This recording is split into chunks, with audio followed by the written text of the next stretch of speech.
Cheers. Cheers. Welcome to Culture Night. Where each week we drink fancy wine and watch movies that are in some way culturally significant. I'm Andrew. And I'm Sarah, and we are back for season 6, episode 2. We are into our second week of our space week. If you missed last week, we watched Star Trek: A Motion Picture. But we will get to that in a second because first and foremost, we're here for the wine. What are we drinking this week?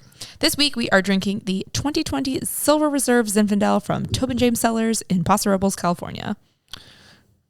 It's a very fragrant wine. I could smell it as soon as we put the glasses down. It is. Yes. I smelled the cork when I opened it. Got a lot on the nose. And I got very excited to give it a little bit of a deeper dive. Expecting a lot of jamminess from this one.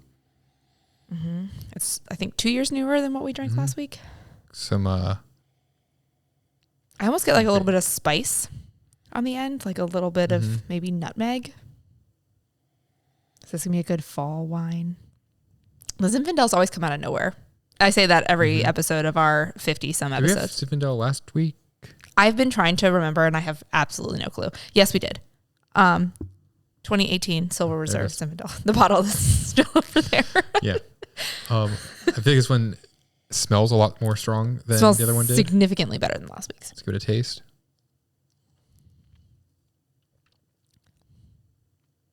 I think it tastes better. It's still a little more bitter than I was expecting. I was going to say, still a lot of alcohol in the front, but we also did just open it, and we've noticed that it does get better. Maybe we need to get one of those fancy, like, aerator pourer things. Yeah.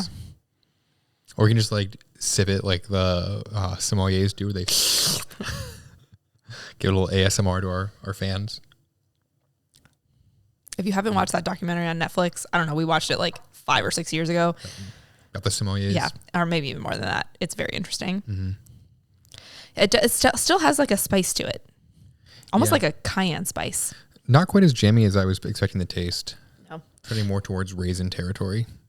It's not a bad thing. We love raisin territory. That's the level of sweetness I'm experiencing. Nature's candy. Okay. So anyways, very good. We will continue to update you on our thoughts as we continue to drink. But now it is time to jump into Slept on It. So, does your rating change after sleeping on it? You rated it a 4.8 and I rated it a 3.7. Yeah, I'm going to drop it. I'm looking more towards a 3.5. I'm going to keep the 3.7. I'm going to give it the extra 0.2 over you just for cultural significance. But for our listeners who care, we watched the 2009 Star Trek yesterday, 2 days ago. I don't know, recently. And from the start, just so much more action. More happened in the first 5 minutes. More happened in the time it took the stars to dissolve across the screen in the first one. In like the first 3 seconds of the whole movie. It was just of the 2009 one. It was just fun from start to finish. The characters were great. I think they were cast really well, and I just overall enjoyed it a lot better. It had a lot more comedy notes to it too. The 1979 version, 79, was just so slow. And I get it, the special effects nowadays are a bit better and everything, but it just seemed like they were trying to just wow everyone with visuals of oh, here's space, here's spaceship, here's wormhole, where it's gonna kind of make this weird distorted effect. And there wasn't really much action really going on. I mean, in my very shallow dive for our fact snacks, I ended up on a Reddit page for literally 4 seconds, but the few comments I read were it's so slow. I like it, but it's so slow. It seems to be the general consensus of even fans that it's just a very slow story. Yeah. So I think that's why I drop it so much, is just because comparing it to a somewhat reboot, not quite a reboot, just based on how the '09 story is. It's kind of parallel universe almost. Yeah. I just did not enjoy it. Yeah. No, it was slow. I still don't feel like they gave a lot of background they did in some ways to the characters in this one either. So it's hard to follow if you really don't know anything about the universe. It was even harder in the first one. I had no idea what was going on. And it was just also so the plot was moving so slow that I couldn't even remember what was supposed to be happening because it'd been so long since we last touched on this part of the story. And I was just I don't care anymore. You lost me. The big bad guy is literally just a little space observer satellite thing. Yeah. And weird. Not a great movie. Yeah. But the 2009 version was better if you are interested in dipping your toe in the Star Trek world. I guess you should probably see the first one or parts of or something else before just watching 2009. But I don't know. I think it helped me. Star Trek before I saw 09 the first time. I think it helped me appreciate it more knowing a little bit of the backstory. I feel like in any giant universe like Star Trek, Star Wars, the more you know, the more you appreciate. But anyways, we could go on and on about how boring it was, but we will not bore you. So I will jump real quick into our fact snacks and share a little bit of the fun trivia that I found about behind the scenes. So my first fact snack has to do more with the series, but I just thought it was super interesting. I had to include it. And that is that Nichelle Nichols, who played Ahura, the woman with the thing in her ear, she was actually convinced to stay on the show by Martin Luther King Jr. Dang. She was in the first season and she was considering leaving. She really wanted to be on Broadway. And I think she talked to producers and they said, just like take the weekend to think about it. And she happened to go to an NAACP event and Martin Luther King Jr. was there. And he was like, do you realize like what you being on the show is representing for so many people? And so she stayed on the show because of Martin Luther King Jr. I mean, I feel like he probably convinced me to do a lot of good for humanity. So I just was like blown away by that fact that Martin Luther King Jr., who, you hear about in like social studies class, would have anything to do with this like pop culture franchise, which I thought was just super interesting. So thank you, MLK, for keeping her around. My next note is that, so it had been between the end of the series and the movie, it had been 10 years. And apparently a lot of the cast was like really self-conscious about how much they'd aged. So they did a lot of like special lighting and camera tricks to try and hide how much they had aged in the 10 years, which is stupid. Like it's 10 years later. Of course you're going to be older, but I don't know how much of a like hop in the future the movie was supposed to be to the show, but they were like really self-conscious about it. And apparently William Shatner went on like a near starvation diet before filming, which is crazy because I feel like William Shatner is one of those guys who like has just been like the same age my entire life, right? And also the fact that Leonard Nimoy Spock was in the next Star Trek like 30 years after that. Yeah. But they said they did in subsequent films, they decided to just make aging a part of what happens. Yeah. But I just thought it was really interesting that they were all like really worried about it and trying to trick us. Okay. My next note is that they had a linguist from UCLA come up with the Vulcan words in the beginning, and that part was actually originally shot in English. And then they decided, nope, we're going to make up a language, which I don't know if we actually talked about it on the podcast last week or if we just talked about ourselves about like, I guess we did, because I was talking about how I didn't like the font of the subtitles, that they like, we enjoy when things like, even though you're supposed to be Russian or you're supposed to be like an alien or whatever, just speak in English. And the fact that they shot it in English, he watched carefully as a linguist and created words that would match what their lips had already done, because they didn't reshoot it. They just dubbed it. So I was like, that is very interesting. And the subtitles were also rearranged to make this less obvious. So I think they maybe like shifted or the phrasing of it a little bit to make it, and also draw your eyes away from their lips more towards that. Yeah, that's crazy. But also sounds like the most like Star Trek thing I've ever heard, except maybe I think in Lord of the Rings with the Elvish languages too. Just the fact they have to make up languages for these. That is wild. Nerds. I say in the most loving way, nerds out there. And Game of Thrones, Dothraki's made up. Yep. I say that like I know that anything about Game of Thrones. Okay. You sounded confident though. I did. Honestly, I think I know that mostly because they talk about it in The Office.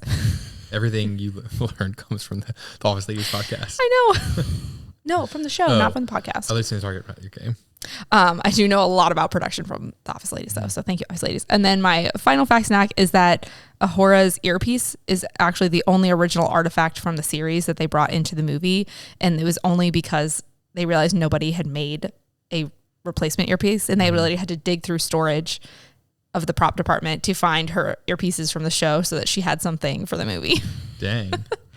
Weird. And it's like those little facts where I'm just like, I think that's so interesting. First of all, like I think that's why Hollywood is so like careful about keeping stuff from the set, even though actors all the time talk about the things that they steal, but just the fact that they save stuff like that. And then this is a case in point where it's like, thank God we saved it. And now it's probably in a museum somewhere. Probably. So I probably could have dug a lot deeper, because I did want to look more into like what the cast thought of the script. Did I skip one? Yeah, I think you did. Okay, yes, I did skip one, because I was going to say the only one I found was that William Shatner hadn't seen the movie, and the first time he saw it, he hadn't seen it all the way through until he was at the premiere, and he just thought the whole franchise was going to be dead because it was so slow and so boring. And he's like, well, that's the end of this. And then he was quoted like 20 years later being like, well, shows how much I know. But even William Shatner was like, God, this movie's so slow. He was probably like, I thought you guys were going to cut like all that stuff. Right? We filmed all that, but I figured you were going to cut like 90% of it. So I like to see a recut version of it with like splicing out all of the like just unnecessary moving things, maybe speed some things up, play them at double speed. Yeah. Be much more watchable. I mean, you could probably get it down to probably like an hour flat. I would be willing to bet that there is an hour and 20 minutes of just dead. Yep. So but I did want to kind of see more because I quickly read some things while we were watching last week about how the cast wasn't really sure about doing the movie. They weren't sure how they felt about bringing it back, or they didn't love the script. And I just ran out of time to look deeper into that, but I'm sure there's drama. So unless you have any other thoughts or information, I think we're ready to move on to this week. My only thought is that I would like to watch I think it's the next movie in the original movie series, The Wrath of Khan. And I'd also like to watch the rest of the newer ones. I know I've seen the next one in the reboot, whatever series with Chris Pine. I don't think I've seen the third one though, but I remember also enjoying the second one. Yeah. I mean, you said, the casting on the 2009 one was phenomenal, especially having seen what it was supposed to be based off in the characters, who they were supposed to be. Like, I very much believed a lot of these characters were just younger versions of the original. And I would not be totally against watching more. I think I'm probably going to need a little bit of a break though, especially because we're doing all this other space stuff. Yeah. I can only handle but so much. Yeah. Maybe after the season, find some time. So anyways, I think that closes the chapter on Star Trek. So we'll move into what we're watching this week, which is The Right Stuff from 1983. It is rated PG, and let's hop in our time machine back to 1983.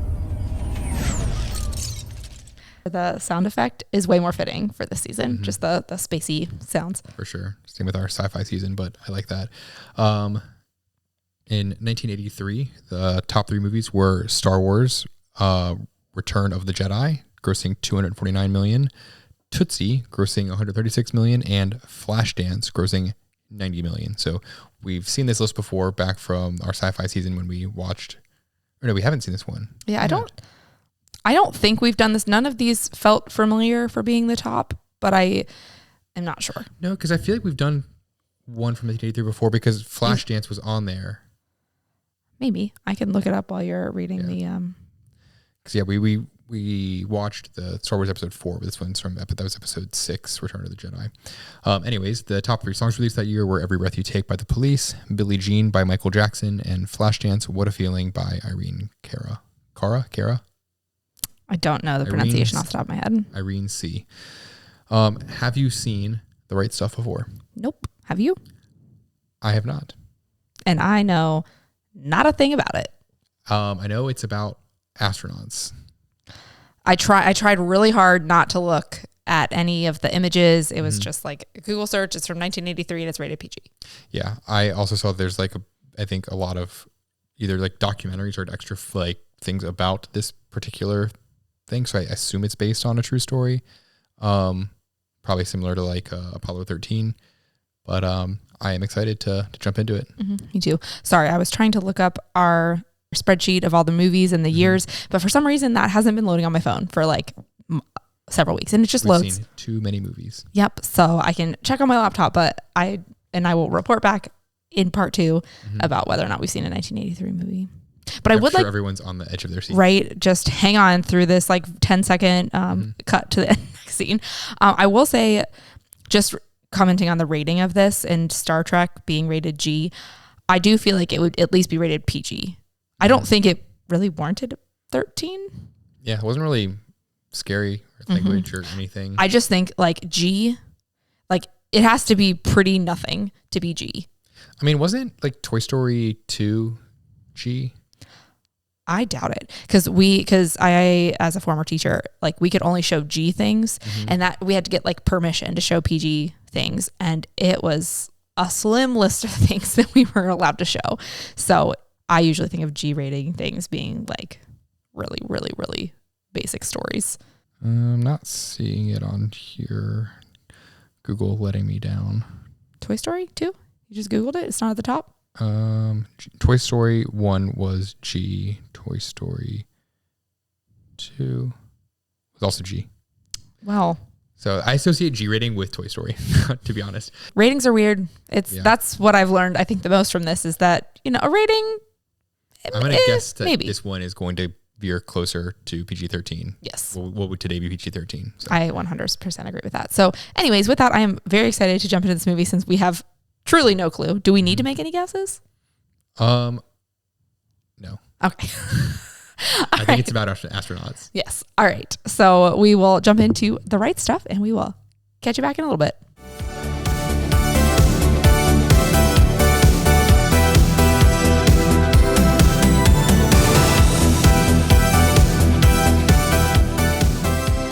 Cheers. The right stuff. Welcome back. Whew. That was quite the epic. Right? I can't wait to dive into it. But before we dive into it. Before we get too far, let's hop into the wine scale. So our wine scale is a 0 to 10 scale. However, the wine that we drink on this show is very good wine. So our scale is heavily weighted. So a low score does not necessarily mean that it is a bad wine. These are all very relative. That being said, this wine I'm going to give a 7.3. How are we never on the same page?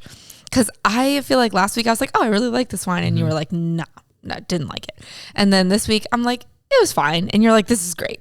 That's pretty good. I was going to give it a 5-1. 5-1. I can kind of see that. I think this was much better than last week's wine. It was better than last week. It is so good. Maybe it's just because it's so much better than last week. I think we just didn't age the 2018 very well. Coming off of the rom-com season where we had the grocery store wine, this is a different level of wine. Like it just tastes so much better. But I mean, it was not bad, but I was like, would I recommend this? Yes. Does this really jump out to me as something like I super remember? Not particularly. So I had to just hover in that 5 zone. I kind of oscillated in the lower and upper 5s, but it's fine. Yeah. I thought it was pretty good. That's a lot on the nose there, and that was very delightful. That was a big source of the high score for me. And how did you describe it? As complex. I did love last night. It was the seasoning, not the seasoning, the spice. It was very like cinnamony, like just like tasted like Christmas in a glass. I believe the word you described it was applesauce. And then I got the cinnamon applesauce in that very strongly. I didn't get that as much tonight, but last night it was pretty strong last night. Yeah, I think last night I was definitely like between like a 5.8 and a 6.1, 6.2, and then. For clarity, we watched this movie over the course of 2 nights. If you don't know, this movie runtime is 3 hours and 13 minutes, 12 minutes, something like that. Yeah, very long. That's not a movie, and I will get into that more momentarily. But it was a 2-nighter. Much more of an epic. Anyways, moving into our movie rating out of 10. A bit more subjective. Our scales are a little bit different. This one, This one's tricky. It's hard because I don't rate it at my normal scale of things of like rewatchability. If it's on, am I going to watch it? Quotability, those kind of things. All of that was just running through my head as we were moving into this, and I was like, I mean, I don't know. This is one. It's so long. It's not when you're just going to be like, yeah, it's nothing going on this Thursday night. Let's go ahead and watch the right stuff. It was a good movie though. It was better than I thought it was going to be.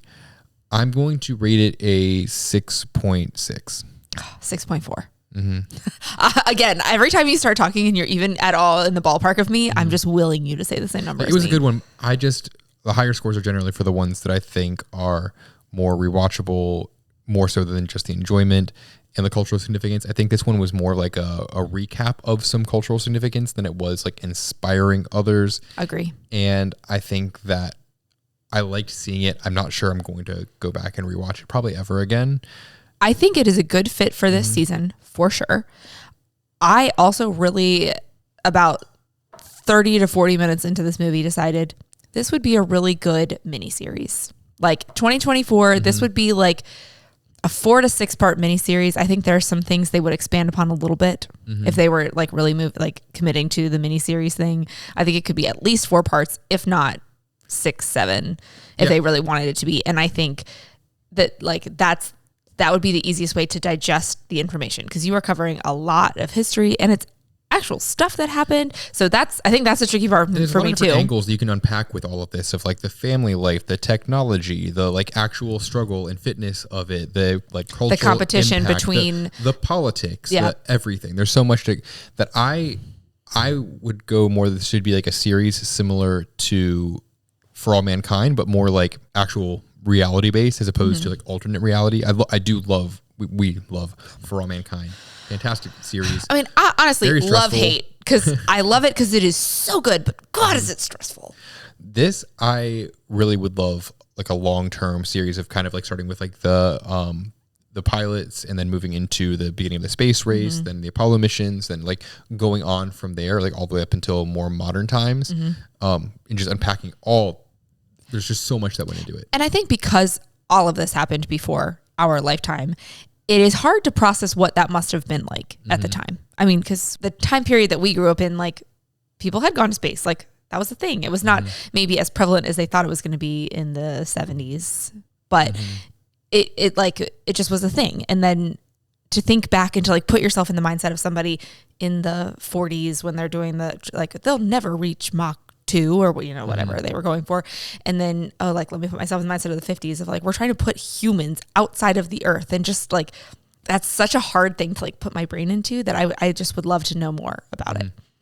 For sure. So let's hop into our movie description because we went off on tangent. Kind of touched on it a little bit. The movie starts following some pilots trying to break the sound barrier, and then over time kind of progress to eventually trying to like get to space, orbit the Earth, whatever, find the whole timeline from the first like real like test pilots trying to hit those new records all the way up until the Cold War escalation, John Glenn, all of those pilots, and just what goes into becoming an astronaut, and somewhat touching on like the politics and everything of the time.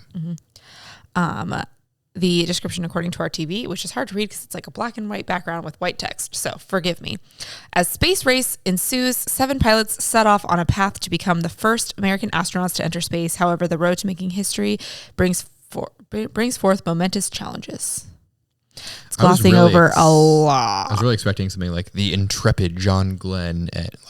I told you. I said I haven't read it yet, but I can tell you this description is not long enough for this 3-hour movie. Yeah. I don't know how you could really do full justice of a 3-hour movie like that, just with everything that went into it. But that kind of somewhat covers it. Sure. Yeah. But you kind of get the gist if you've not seen it before. It's like the history of American the space trying race. to get into space. Yeah, up to the 80s essentially. Was the movie what you expected? No. I honestly wasn't sure if it was going to be reality based or like alternate reality, or some kind of like made up, like trying to go to space but like in a different timeline. I was pretty sure it was going to be like more close to reality. And I also wasn't expecting it to start like with the pilots and stuff. I was like, are we sure this is about space?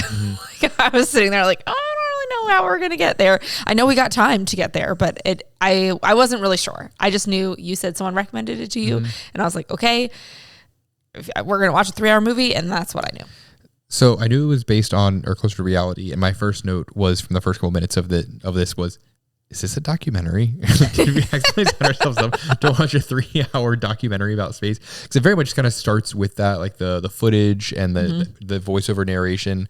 I would say the movie is somewhat what I expected. I expected it to be more focused on like just the astronauts, not starting all the way back with like the test pilots and some of the Chuck Yeager, all of that stuff. But I also thought that was so interesting because do you really connect that together? No.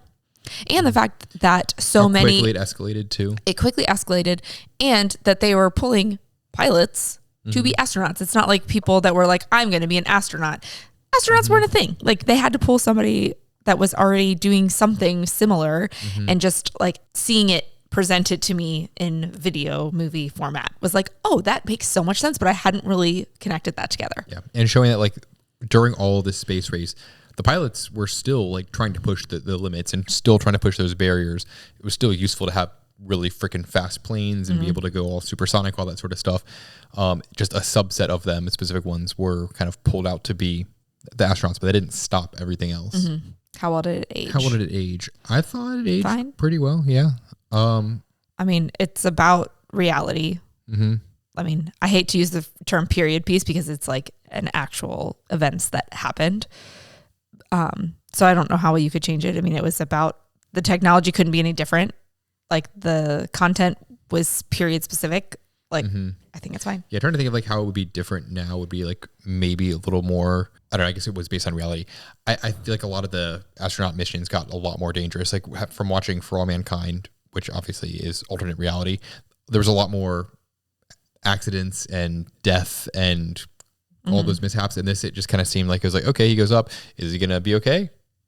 Okay, yeah, I guess he's okay. And at the very end, they kind of mentioned that Gus like died in one of the first Apollo missions when it caught fire and everything. They kind of like really gloss over that and then jump right back into heroic pilot stuff. He's the fastest person on Earth. I thought that ending was weird. Felt like a bit in the very beginning and end narration, a bit more like American propaganda, which I think would be a little bit different now, but I don't think it aged poorly. Yes. I think the only thing that would be different would be how the content was presented to us. Like it would be a mini series. Like the movie wouldn't be a 3-hour movie these days. Like that's the only thing that I think ages poorly, is that we would just do it in a different format now and expand on things a little bit more and like give it the justice it deserves. Yeah. I mean, there are longer movies being made today, but I think 3 hours is quite a barrier. Yeah. Did they say the title of the movie in the movie? Oh, I guess did we cover the movie we made today? Was that all? We did not. We did not. Oh, I mean, yeah, definitely. We made today. Yeah, we kind of mentioned this with like series and everything. Did they say the title of the movie in the movie? Yes. Oh, yeah. For sure. Jeff Goldblum just came right out and said it. Unexpected to be him. And then Dennis Quaid almost said it again at the end. Yeah. I'm trying to remember if there was a third time, but I was definitely those 1.5 times. 2.5 times. They definitely said it. Did the title fit the movie? Yeah. I think so. I mean, it's about trying to start this program. You have to have the right stuff. I like it because it doesn't give anything away. Like it's right without being in your face. And it fits because they also kind of show a lot of the actual physical tests they went through to kind of show you had to have like the right stuff. You had to have the mental fortitude, the actual like physical stamina, all of those things. I kind of wish they maybe touched on some of the people who like didn't make it through the training more. It seemed like they just kind of settled on those astronauts and they all like eventually passed. They were like competing against each other, but I'm sure there are more people that were like weeded out of the program. Yeah, I think I have thoughts on that. I'll get to in my notes. But do you think the right stuff really meant the sperm that they were testing in that? They were like, do you have the right stuff within you? Ooh, I would have liked a follow-up on that. Like there's a whole scene about it, but why did they need that? What did they get from that? Yeah. Did they have more, less? If you're going to put it in there, give us all the information. Were there any actors that went on to do bigger things? Oh yeah. There was Ed Harris, Jeff Goldblum, William Russ, who was in Boy Meets World. Yeah. I wish he was in it more. I was so disappointed. Minor role in the first like 40 minutes. And Dennis Quaid. I don't know. I assume this was very early in his career. So he looked like a baby in this. I know him from Parent Trap, so I'm certain that he did more than that. And a couple other things, too. Right? And then I think there were some other. You said Jeff Goldblum, right? Some other actors that there was the actress that played Leslie Knope's mom in Parks and Rec. I'm sure she did other big things as well. But that's what we know her from. Yes. I don't know. It's such a long movie. It's hard to remember who was in it. The guy that played Gus went on to be an actor in Tremors, which was a big movie of my childhood, but not too huge of a movie. Mine. But yeah, a lot of good actors in this. Yeah, pretty early on in their careers, I would say. It was really fun to like keep watching the movie and be like, oh my gosh, we know who that is. And Chuck Yeager, who the actual person was in this as Fred the bartender. So I wouldn't say he went on to do bigger things. He'd done some bigger things before that. Yes. And what impact do you think the movie had on pop culture? We kind of touched on this a bit, that it was more like it was a summation of a bunch of pop culture and just how like space was perceived and like in the media and some of like somewhat behind the scenes, how that was kind of shown more so than it like impacted other things. Yeah. I mean, and I think if anything, it was more just the actors that came out of it, whether it was their first or early role. This helped to put them, I'm sure this had a big role in Dennis Quaid's career.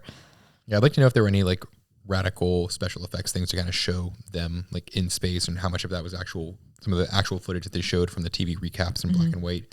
It was hard to tell, but it really didn't feel like it was actual footage of like the actual people. It felt like that's the same actor in this stuff that's supposed to be like there were one TV or two footage. where I was like, I could see this being it, but other ones, it seemed like it was very much, they just showed it black and white, some of the footage they'd already captured. And finally, do you feel cultured after watching it?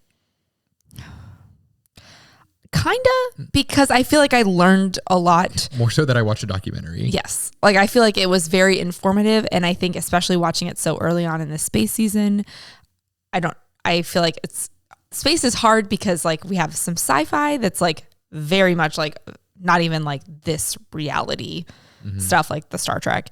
And then we have some that it's like feels like it's based in reality, but is an alternate history that it's hard to kind of have a cohesive thought throughout the season. But I think like as far as what actually happened, to have this early on in the season is a good foundation for what we're going to go from here. Yeah, I don't remember everything that we have kind of slotted for this season, but this feels like it's probably the most grounded in reality of all the movies we're planning to watch. I think maybe 2 more I think are really based in fact. I have to look at the list again though. But yeah, I'm glad I watched it because I think there aren't too many movies that kind of cover this this time period, which is kind of wild to me. But and what I was not excited really going into it, mostly because of the time of it. It just felt like a big commitment, but I am glad that I've seen it. I wouldn't say I'd never watch it again. I just don't think I'm quick to see it again. I just don't know of a time where I'm going to want to put it on. Right. It's not it's like constantly on TV or something. I'm going to catch it halfway through. So with that, let's move into our notes. I think I went last week. I think you went first last week. I think it's my turn. And I also have like not a lot of notes because I was just like really drinking it all in and I didn't have a lot to say about it, but I do have a couple things. My first note is boys. Boys, man, are, and you know, girls can be this way too, but just the opening early scenes of all these like test pilots that are just like ready to jump into these like super crazy scenarios. And I mean, I feel like there was a lot of the like quote unquote boys being boys, or the typical of like what you think of that. First, like half of this. Yeah. That I was just like, man, I am not like that. I am not daring enough to be like that. And I mean, obviously I know not every boy is like that, but it is definitely a lifestyle choice to be in that very intensive, like doing something that's never been done before. Like that stuff's scary. And I am such a cautious, anxious person. I'm not built for that. Yeah. From like the part where Chuck Yeager at the beginning used like a broom handle and he's like broken his ribs. He's trying to like pull the door shut and he decides that that's when he's going to go try to break the sound barrier. Yeah. It was the broken ribs for me that was really like, I am not cut from the same cloth as you. And I don't know if that's like chromosomes or like just crazy like that for the personality. You generally want to be kind of in your like in your the top prime of that day to instead of like mostly broken. But also the contrast of the wives when they started the space program, kind of like all nervous, scared, like coping together, and the guys are just in the backyard grilling out, like, you know, stuff's on fire, and they're like, yeah, whatever. Just the mental contrast there. I really feel like that is also a good like time capsule of what it was like in the 50s too, of like the wife's at home and like the men are out doing their thing, and like that it was very like us, like they existed separately, they had the home together, but like they had such like specific roles for their genders, and a lot of those feelings I think still resonate with a lot of people today. But I would definitely fall in the camp of like anxious housewife inside, like, oh my God, I can't believe they're doing this. I would be unwell. I couldn't do it. I could not do it. That's why I married a software engineer who just like stays in a desk. Very dangerous work. Yeah. I couldn't handle much more than that. Especially when I work remotely most of the time. Yes. Not a lot of opportunity to get hurt on the job. It's fantastic for my internal self. Anyways, my next note is these tests are nuts when they are trying to decide whether or not they are physically, mentally, whatever, cut out to be an astronaut. I just have so many thoughts on it. First of all, like they are insane and I would not pass 0%. I would not even make it to get tested for that. Like no way. Second of all, how do you even come up with these? Like, first of all, this woman that's like running a lot of these tests, so I thought was interesting. Real Nurse Cratchit type. Right. But it's also like Nurse 1950. So like that just like felt out of place. And I don't know if I'm just like projecting gender stereotypes at the time, but like it just felt weird that she was so like involved in the tests. But also, how do you even come up with these tests? And like all of the like the machines that they had to use, like someone has to design and build all of these machines. or has to come up with the idea, and then they have to like make all these machines so that they get them to what they want to do, and then they're running some tests, but like, what are you really testing for? And just like all of that, I was sitting there like, what is happening? That was my thought with like when they're in that whatever room locked in for a couple of days, and there's all these like little things they're testing. I'm like, someone had to design that while they're designing like, all the actual stuff to go to space. Like, it's like, how much money and time do we have here? Absolutely crazy. And like their feet were in some like water and then like the machine, obviously I understand like the force and stuff, like that makes sense. But like you have to build this machine that's basically going to put you on like a roller coaster or an amusement park ride that's going to rattle your bones. And also like having done, speaking of amusement parks, having done whatever Mission Space at Disney World, and we went on the scary one. There was we were like also extremely hungover when we did that. Speak for yourself. I was way less hungover than you. I was excessively hungover that day. But our friend was like, yeah, we're going on orange, which is like the worst of the two options. And I have never said so many bad words in a minute and a half ride. Like 8-year-old girl that was next to us. She was not 8. She was definitely like 13 maybe. But like, I was like, I can't believe you're making us do this. Oh, it was the worst thing that ever happened to me. That's why that is exactly when I knew I was not cut out for space. Yeah. I could do the whole like breath thing that they were doing where they were trying to like keep the constant pressure and all that, and for whatever time I could crush that kind of stuff. The being spun super fast, my body would nope out pretty quick. Yeah. That whole scene was wild, just from a like, I know I couldn't do this, but also how did they come up with this? It just left me with so many questions, which I thought was interesting and like thought provoking. As a young kid, like spin me around, no problem. There's like a certain point that you like, maybe it's puberty, you hit an age and all of a sudden you're just like, I don't ever want to be dizzy ever again. And I also think like being that we're parents right now and watching our children just spin in circles endlessly. And then I try to like ride on the swing for 3 seconds to sit down while they're not sitting on the swing. And I'm like, I'm going to throw up. Yeah, motion sickness just swinging. I'm like, man. It is a wild ride. I no longer have the right stuff. Yes, I'm definitely not. I've kind of already touched on this. My next note is the wives, and just that. I mean, I'm glad that they had that moment of like, I thought I was the only one that was so stressed about this. Like, I think being any system. Kind of like military spouse, that is a very unique position. I mean, they even talk about it. Like my friends were like, oh, my husband, it's like a cutthroat environment, blah, blah, blah.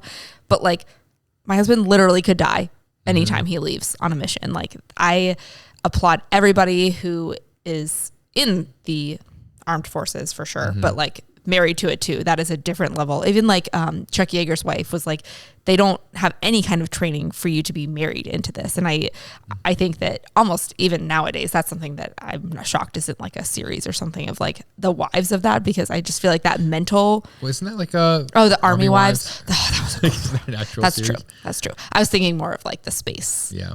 Wives, Space but Wives. Army Wives was a great show. I did watch that back in the day. God, I forgot about that. Never seen it. It's been a while. I can't speak to it because it's been a long time, but I did really enjoy it at the time. But it just, I'm telling you, I'm not cut out for that. And then I didn't write this down, but just, I also love that, like the time period that this took place in. Obviously it was like based in real events, but I feel like there's so much content about like World War II movies, so much of that. And then like there's so many specific times, but like how many movies take place in 1947 and like 1953? Like I just feel like after World War II. That I thought that was just such an interesting time, because I like having watched a bunch of World War II movies recently, being like, okay, it's like, so we're like a couple years out of that, and just like shifting my mental. Yeah, I think it's kind of like the lost time period. We don't really hear as much, just kind of like recovering from that whole time period. Yeah, so I thought that was like super interesting for that first part, even though it was like very concentrated in this one like desert, but super interesting. My next one is the pilots talking to the scientists about the capsule when they had the capsule, and it was like however their original design was, and they're like, but there's no window, and it should have this, and it should have this, and just like I guess almost like the union mentality that we talked about at the end too, when they wanted John Glenn's wife on TV and she didn't want to be in there. I just loved the amount of control that they had to be like, we are not going to do this. And I also feel like just like hearing your stories from work of like how you all have to kind of like you're specialized in this and they're specialized in this, and like how you all have to work together to move forward, and how this was like the scientists being like, nope, our way or the highway.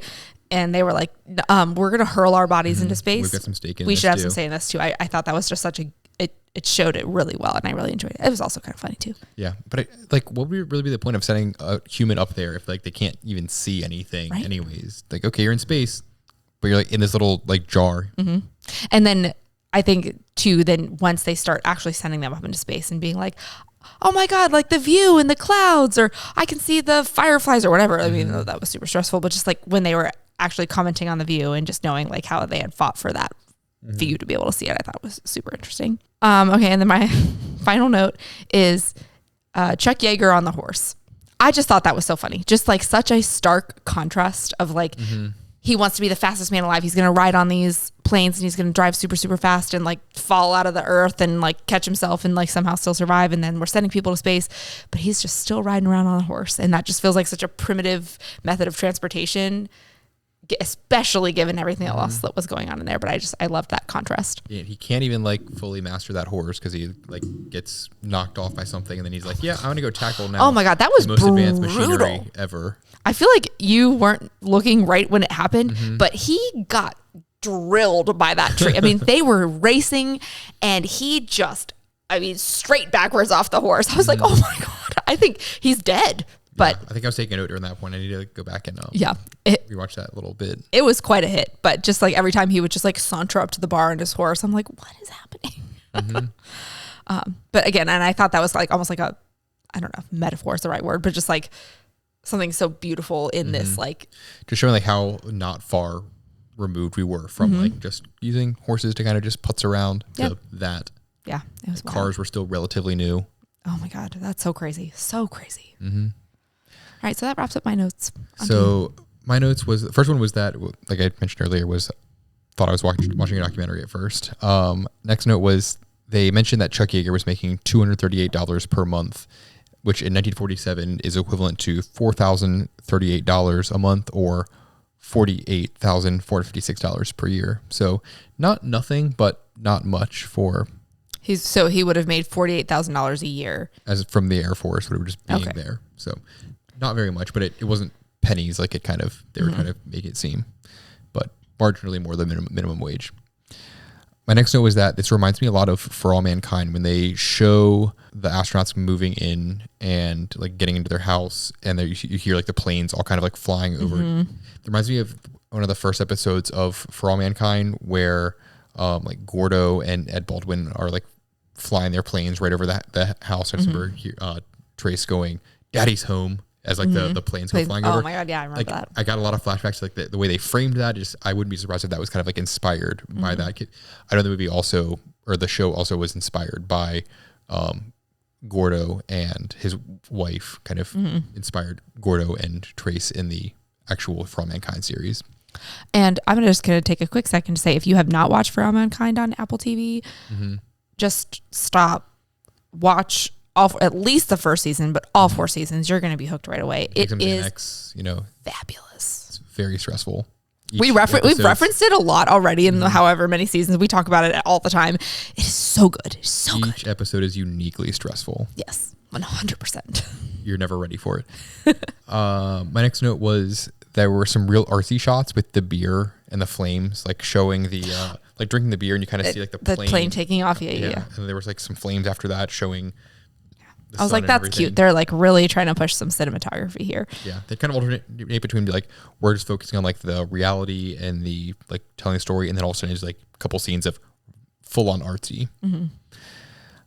Next note was that they very clearly said the right stuff when Jeff Goldblum said it.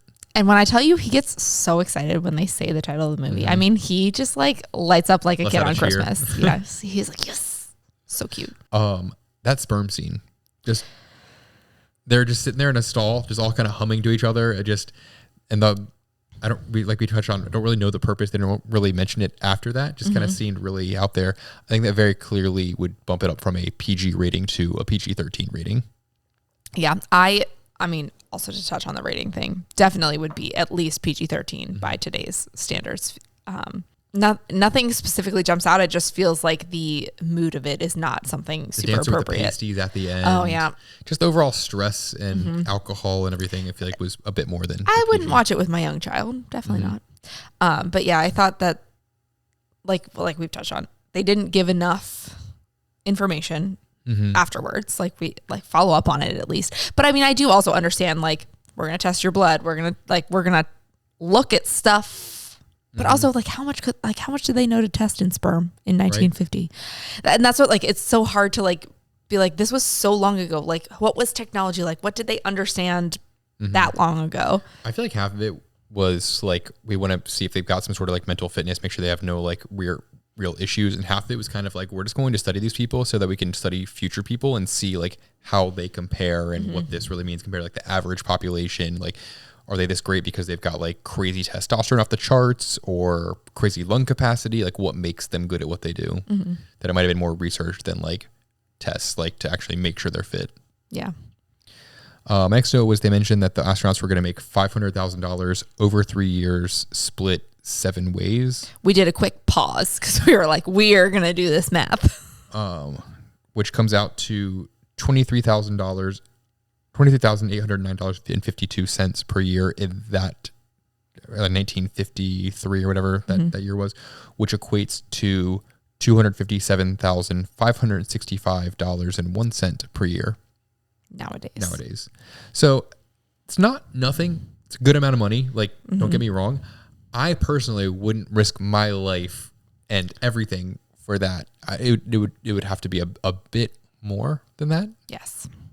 Personally. I mean, I've already said my piece on how I am not cut out for that. And that is not enough. I know there's plenty of people that would probably do it for less. I think my price tag for getting in a explosion canister like that is just a little bit higher. I also wish we had done the math basically because they said what they were originally making at the beginning of that scene. And then they went into we're going to give you this much divided by 7, whatever, over 3 years. I didn't hear that part. I wish we had done that math too, to just see how much of a price increase that was. I just am remembering now that they had talked about that at the beginning. So how much are we paying these boys? Well, I think I'm prepared to offer them blah, blah, blah, blah, blah over this amount of time. So I think we missed a note there. Sorry, everybody. Well, I will look it up for the next week's show. We touched on that this should have been a mini series. My next note was that the scene where Alan Shepard really had to pee and it was like waiting for launch and everything. And then they show like all of the various like scenes of pouring liquid like during that. I just thought it was like really funny, a little over the top of just how many ways you can show like someone pouring beer, pouring like water, all sorts of I'm also not sure if I would have noticed that if you hadn't pointed it out. Because I was in my head of like, do I have to go to the bathroom? And like really, because power of suggestion is really strong for me, that I was like, oh my God, what's going on? And then you were like, oh man, they're like really like the water sounds and stuff. And then I started to tune into it that I don't really know that I would have noticed it. But they did. They were definitely turning it up. And like there's sometimes where, you know, I can hold it for quite a while. If I had to pee that bad and they were like, yeah, and now we're about to send you into space and you're going to be in a canister floating in the ocean until we can grab you and then you can like get back to land. And I'd be freaking out. I'd be like, no, I cannot hold it for that long with all that going on. Especially I just feel like the pure force and all the crazy pressure and everything, you'd probably end up peeing yourself anyways. And they were worried about him peeing in his suit anyways because like all these different things. And I'm like, and you think like how many of them didn't pee in their suits? Right. With, like you said, the pressure and the just like everything that happens from launch until you re-enter the Earth and the impact. All the tests they didn't test that. Right. Let me throw you against a wall. Let me see if you pee yourself. Just saying that. This is how they come up with the tests. They just start talking and just throwing crazy scenarios out. My next note was I love how they show all the astronauts walking around with their what look like Mac Pro, like cheese graters, like the like relatively new Mac Pros where they have like all the holes and everything. All the astronauts are walking around with those like when they're getting ready for their mission. I assume it was some sort of like air filtration or some sort of like device for that. But it just very much looked like I assume the cheese grater Mac. The Mac was like very much inspired by those. Ooh, I bet it was. It was too close. Because I remember seeing those same whatever they're carrying in For All Mankind too in the like early seasons when they're doing their first flights and stuff. I just couldn't like unsee that watching it now and you know post 2016 whenever that came out or those Macs came out. Next one was I didn't think the actor that played LBJ was very believable. There was a couple scenes later, like the very end when he was at that big Texas thing where he seemed a little more believable, but him in the car, they kept like referring to him as the vice president. And I'm like, who was the vice president then? I was like, oh, it must have been JFK's vice president who took over after he was assassinated. And I was Like, I don't think he really is believable as Lyndon B. Johnson. I can tell you that I am not versed enough in LBJ's appearance or speech or anything that I didn't think about I don't know but too much about him. Just like from what I know about him, this guy was throwing much more of a hissy fit than I would expect LBJ to have thrown. But it was also 1960 something. So maybe they all those men, and they just hated women. Yeah, couldn't believe it. Someone said no to them. A woman said no to a man. Can we talk about her for a second? I should have written a note about her. John Glenn's wife. I don't know any about her actual history, but I thought the actress, if she is portraying someone that has a stutter, she did a phenomenal job. She did really, really well with that. And I loved seeing their relationship and how he stood up for her. I don't know how, I didn't fact check anything. I don't know anything about their actual relationship, but I just love how that was portrayed on TV for anybody that is living with that. I thought that was very well done. It wasn't pushed over the top. It felt much more like a natural stutter than most things. I don't think it was absolutely perfect, but it felt fairly, like, very believable, especially for an 80s movie. I didn't have high hopes for someone portraying a stutter very naturally. Yeah, I thought that was very well done. Just got to give her props. And my last note was this outro written by like Gordo himself or something, where they're talking about like what the pilots and everything, and all of a sudden they're like, and Gordo was the best one of them all, and this guy died, but Gordo was the best pilot. Like, it just felt it felt like a real hard end. Like, we're out of time. 3 hours and 13 minutes is the absolute max, and we're just gonna like throw this out there real quick and be done. Because I was like, was this whole movie about Gordo, or was it about like all the astronauts? They weren't super like glorifying him during it. They kept showing him like falling asleep and just kind of like, I mean, he was there throughout the whole movie, but it was not like him. I mean, it starts out with Chuck Yeager that like, I was really surprised by that and was just kind of almost like put off by it. But like, is this really how we're ending this? Really? Yeah. It was weird. It was weird. Yeah. It just felt like they kind of needed a way to end it, and they just came up with a voiceover afterwards, and just felt like it didn't quite fit to me. But. Yeah. I feel like they could have wrapped it up better. It really ended very abruptly. Like all of them at this Texas rally, which felt really random. Well, I think it was showing that the Space Center Houston was kind of like, but like, was that super obvious there? Maybe. I guess the Johnson Space Center makes a lot of sense there. Yeah. But like, we really had to think about it to like put all that together. That maybe it was more obvious at the time when it came out. Yeah. And I don't know, maybe if they'd like really like shown like groundbreaking, or like some kind of like, we're going to set up home here. And maybe I just like wasn't paying attention. I don't know. It didn't feel super obvious to me. It just felt like this big like fair that they were America, Texas. Yeah. We're just doing a tour because we're astronauts. Yeah. I think also it would have been more interesting if they'd kind of shown more of the Russian competition. Because they kind of briefly mentioned. Or is that just your For All Mankind talking about it? Because that's all. Maybe, but it was very much the space race, and to talk about like Yuri Gagarin, they kind of briefly mentioned him, but not as much that I think that maybe they cut a lot of this out in some of the edits to make it even. Honestly, probably. How much did they film for this movie, and how much did they actually keep in it? Yeah. I mean, I there's just so much that goes into all the space, and I feel like there's just so many avenues that aren't even documented. I mean, I think it'd also be interesting of like, oh, we're gonna build Johnson Space Center in Houston. Like, we're gonna build a building that is going to be dedicated to this, and just like what went into deciding that. How do you get people to work there? I mean, obviously. We're going to launch everything here in Florida, and we're going to have it controlled by Houston here. Yeah. I just like all the like politics and things of that is super interesting. And I feel like there's a lot that could still be covered. Hollywood, just keep pumping out space stuff because we just love it. Love it. For sure. Even though it's so stressful. I don't know why I love it. Like, I'm such a like stressed and anxious person as it is that I don't know why I love these movies, but it is fascinating to me. For sure. So anyways. Do you have any other notes, thoughts? Don't think so. We will return next week with a Slept On It segment if we think of any other things. But I think that wraps it up for episode 2 of season 6, Space for Culture Night. And if you are enjoying all of our content, if you want to rate and review us wherever you listen to your podcast, we would super appreciate it. And if you're following us on YouTube, if you could subscribe to our channel and ring the notification bell so you can get notified when we post new episodes. And like this video if you're watching it and taking the time to look at our beautiful faces. Thank you. If you have any facts for Fact Snacks, let us know. Yes. Or anything that we misspoke on, please feel free to call us out. We are doing our best to. We are not pros. We are not.